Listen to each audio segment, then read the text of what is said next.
Welcome back. There's an art to creating an attractive home at an affordable price. For a little insight, correspondent Shannon LaNier met up with an industry pro. Shannon?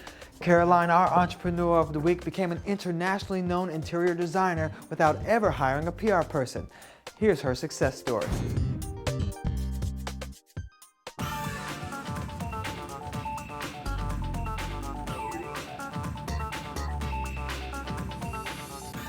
Really felt like I was my own best salesperson because I really knew the story that I wanted to get out there and the press that I wanted to get, and so I really was able to sort of strategically go after those various magazines or newspapers that I felt like would be helpful for my business.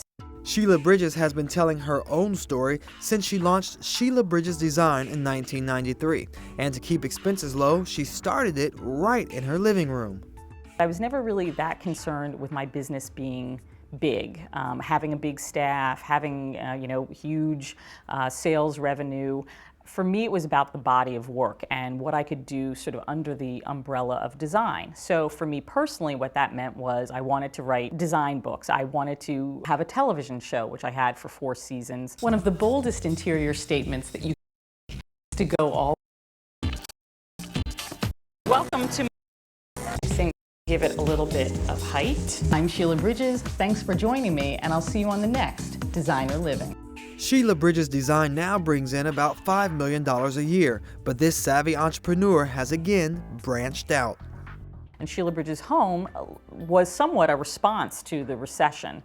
What I've done now is taken the foundation that I've built with my design business, and I'm using that now to design products, more affordable home furnishings for regular people. She even incorporates some of those same items in her own home. I notice you have a lot of beautiful accessories in your home, but what's the real key to accessorizing? I think the key to accessorizing is buying things that have meaning to you, things that are personal, number one. And then secondly, I would say try to mix different styles together when you accessorize. And then thirdly, try to stay away from clutter. Try not to get too many things all together in one place. Good advice. You want to make sure they see what you have. Right, absolutely.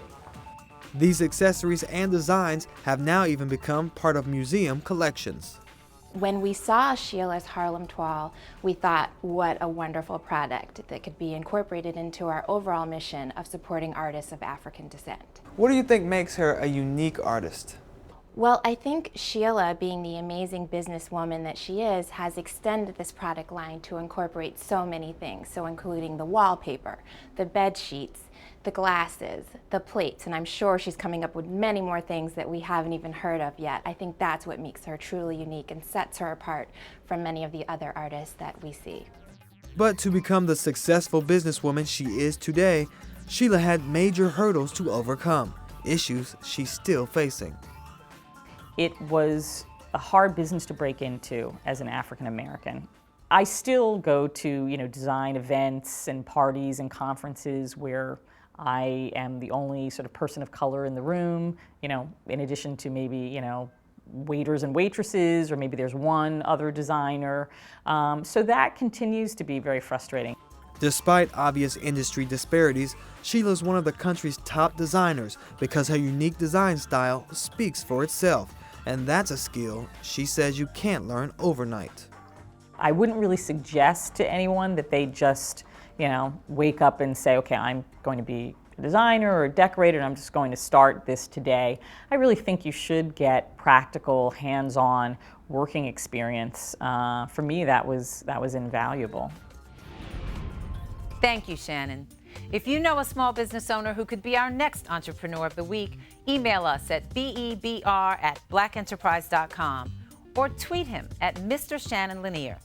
Now it's time for our quick tips, your exclusive guide to get ahead.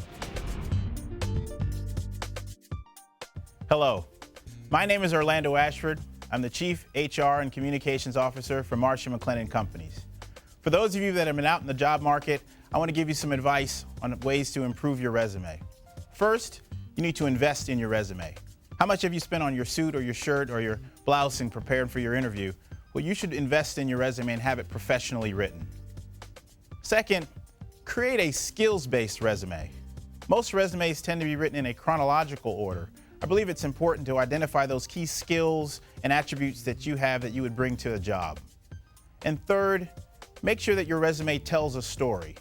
Why is it that I would want to bring you in? Why would I want to consider you for this job or for this opportunity? This is your opportunity to tell a clear story about drawing a connection between your skills and abilities and the impact that you could have on the job. I believe if you do these things and take this time, you'll be much more effective in your job search. Up next, looking good while keeping your eyes safe in the sun.